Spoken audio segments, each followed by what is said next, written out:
오늘은 절기로는 우수입니다. 대동강 물도 풀린다는 그런 절기입니다. 교회력으로는 예수 그리스도의 산상변모 주일입니다. 봄이 오는 길목이고 또 우리가 영적으로 은혜 받을 수 있는 중요한 기회이기 때문에 우리 마음의 창문을 활짝 열고 믿음의 새봄을 준비하시기를 바랍니다. 가치 있는 변화, 새로운 세계로 진입하는 은혜의 주일이 되기를 기대합니다. 바울 사도는 오늘 로마서 8장 13절에서 너희가 육신대로 살면 죽을 것이로되 영으로서 몸의 행실을 죽이면 살리니, 이 말씀은 우리의 삶에 나타날 수 있는 두 가지의 가능성을 얘기합니다. 사람은 육신의 욕망대로도 살 수가 있고 성령의 요구대로 순종하며 살 수가 있습니다. 그러나 육신의 욕망대로 사는 사람은 결국은 지옥의 무서운 형벌을 받을 것이고, 후자인 성령의 요구대로 순종하며 사는 사람에게는 생명의 축복, 천국의 영광을 하나님께로 받는 그런 결과를 가져온다는 말씀입니다. 예수만 믿으면 행실과 관계없이 영생을 얻는 것으로 착각하는 사람들이 있습니다. 특별히 구원파에 속한 사람들이 주장하는 것은 예수 믿고 구원받았기 때문에 행실과는 아무 관계없이 의인이 되었으므로 무슨 행위를 하더라도 상관이 없다는 것은 아주 위험한 생각입니다.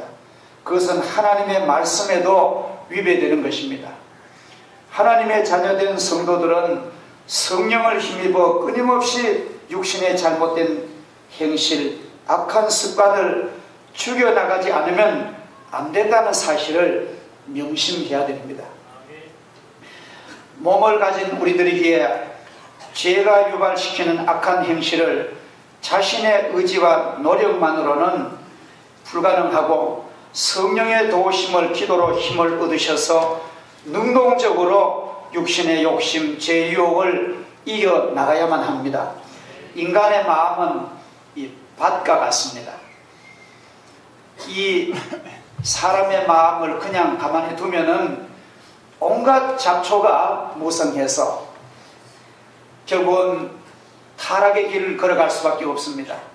내 마음밭에 내 심령의 토지를 말씀의 물과 성령의 능력으로 기도와 찬양의 전기를 가지고 기경하고 좋은 종자인 하나님의 복음의 말씀을 내 가슴속에 심으면 꽃이 피고 아름다운 열매를 반드시 맺게 되는 것입니다. 군사 기동 작전에 여러분이 많이 들으셨을 줄 압니다. 군인들이 작전할 때 보면 야영을 합니다. 다리를 가설하고 임시 숙소인 텐트 천막을 치고 군사들은 야외에서 밤을 보내는 야영 생활을 할 때가 있습니다. 하루 종일 군인들이 고된 훈련의 연속으로 고단한 밤을 막사 안에서 잠들 때 누군가 그 병영 막사 밖에서 밤을 지새고 오초를 씁니다.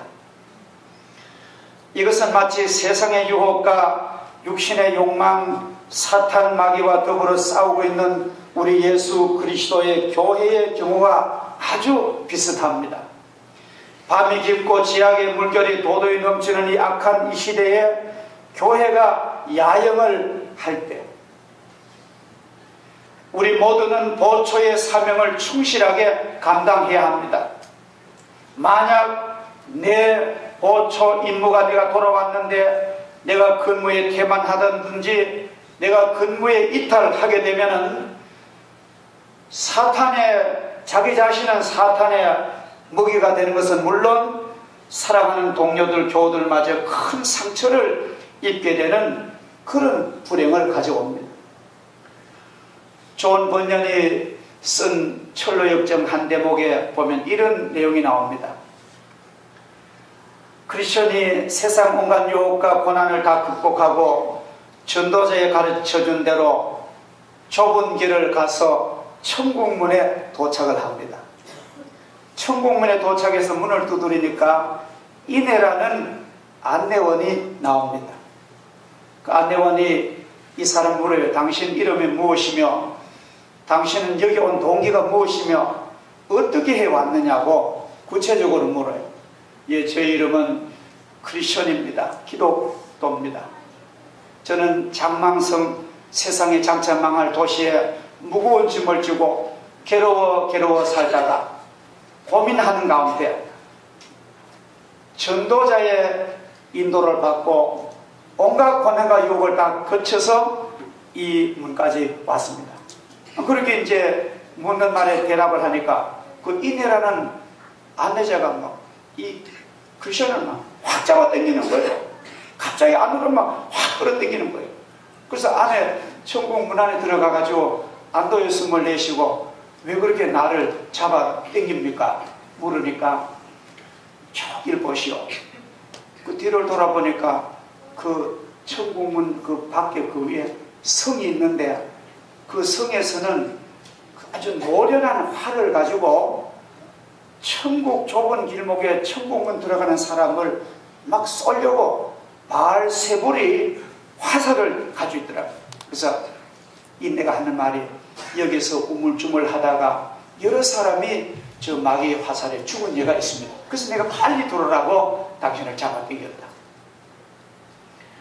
우리는 세상 이 시대에 우리가 세상을 외면할 수 없습니다.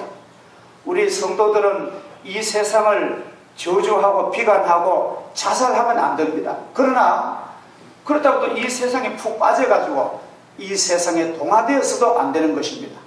우리는 하나님의 백성의 정체성을 우리가 확실히 가지고 내가 누구이며 내가 어떻게 살아야 하는 것을 확실히 가지고 우린 선한 싸움에 싸우는 영적인 군사가 되어야 될 줄 믿습니다.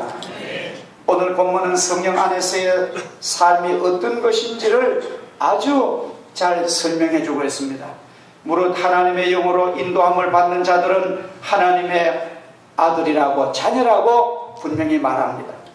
하나님의 자녀인 우리들은 육신적으로 생각하고 육신의 판단대로 생활해서는 안 됩니다.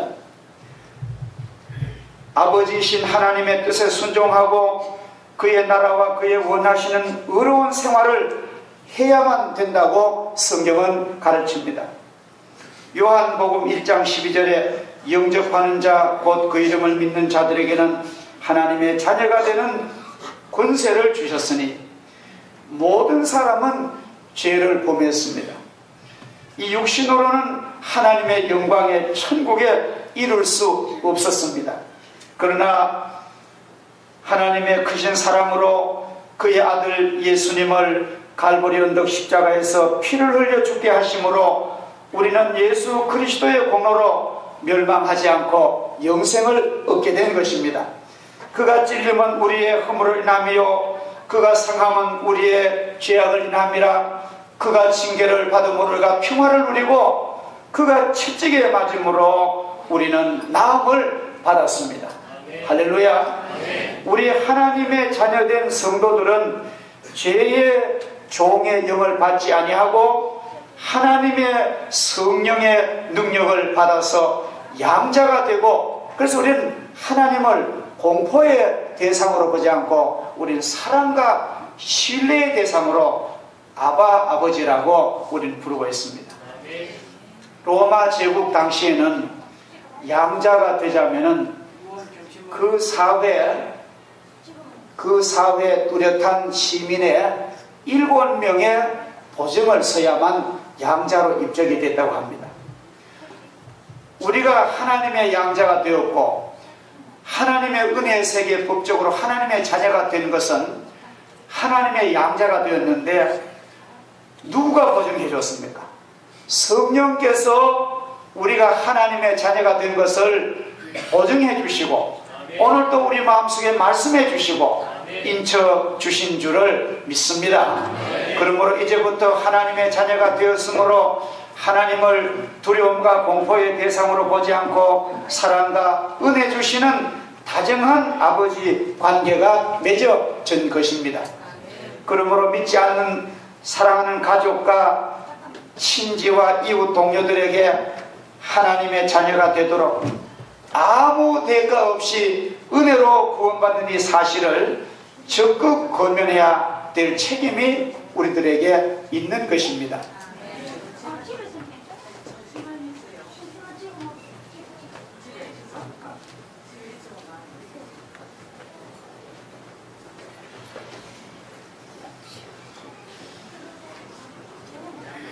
사랑하신 하나님 아버지, 귀한 치순한 어르신 강건하게 주님께서 지켜주시옵소서.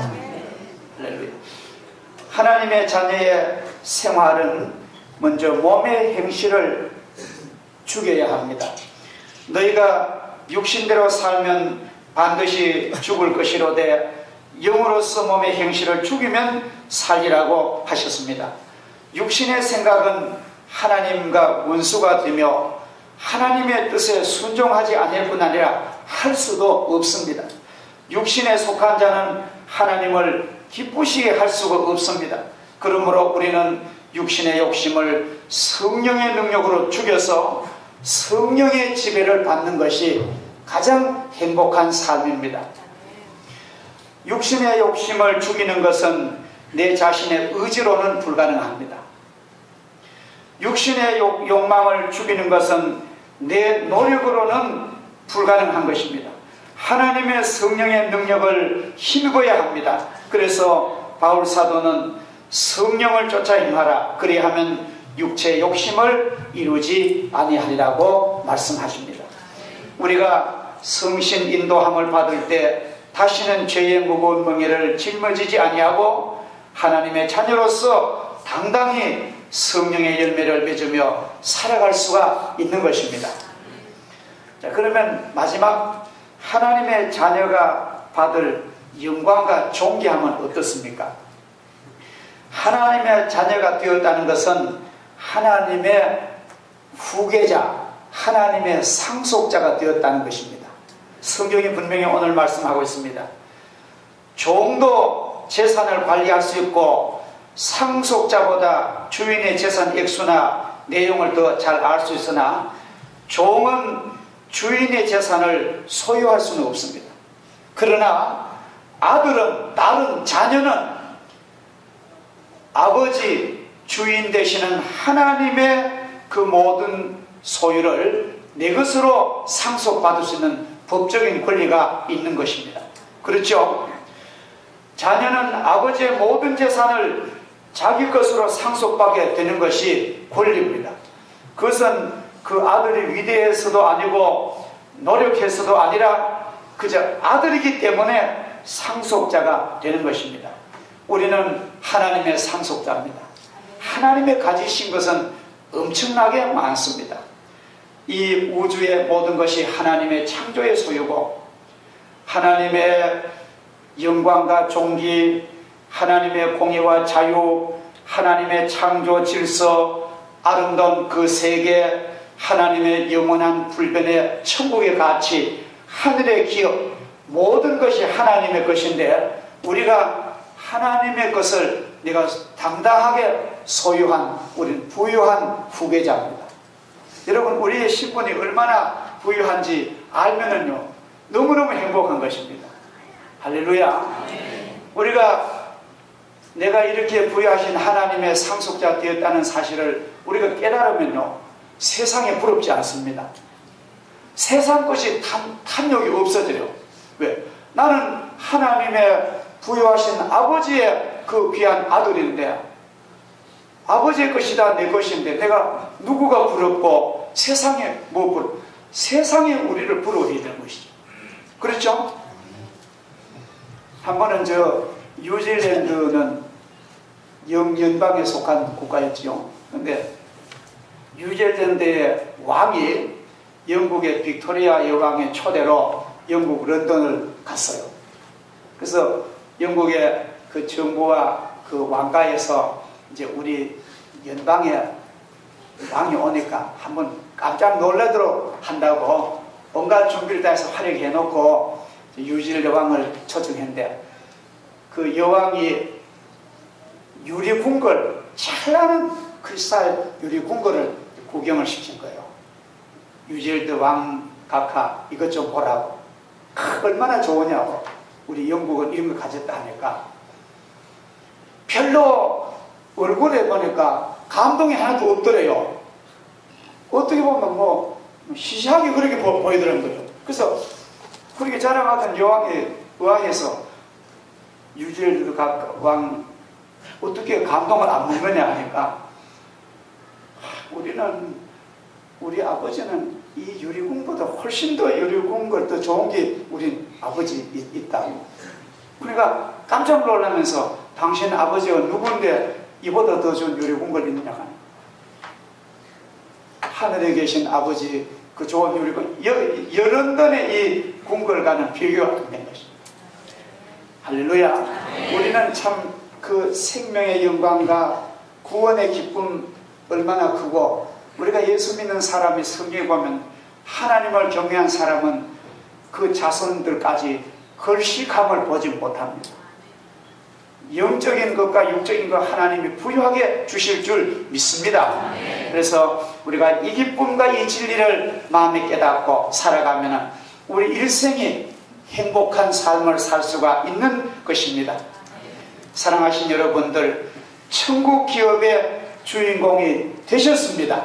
믿음으로 이 성경 진리를 확실히 마음에 가지고, 우리가 하나님의 자녀인데 성령이 자기 것을 보증해 주시는데 누가 우리를 이 권리를 해치겠습니까? 이 기쁨의 권리와 소망을 바라시고 믿음 생활에 승리하시고 영광의 그날 훌륭한 하나님의 자녀인 것을 다시 한번 감사하는 복된 삶 되시기를 주 이름으로 축복합니다. 감사하신 하나님 아버지, 주님의 크신 사랑 진심으로 감사합니다. 우리가 죄에 매여 죽을 저희들이었지만도 예수 그리스도의 십자가의 사랑과 성령의 은혜로 말미암아 하나님의 자녀가 되게 하셨고, 하나님의 자녀는 하나님의 상속자요 하나님의 후계자가 된 것 너무너무 감사합니다. 부유하신 하나님께서 나의 아버지가 되셨으므로 내가 아버지께 청구하면, 내가 아버지께 기도하면, 예수 이름으로 요구하면 하나님은 내게 시행할 줄 믿습니다. 이 놀라운 복을 받은 저희들, 우리 평생에 세상을 부러워하지 아니하고 하나님의 자녀로서 당당하게 믿음으로 승리할 수 있도록 저희들에게 큰 믿음 더하여 주옵소서. 예수 그리스도 이름으로 기도하옵나이다. 아멘.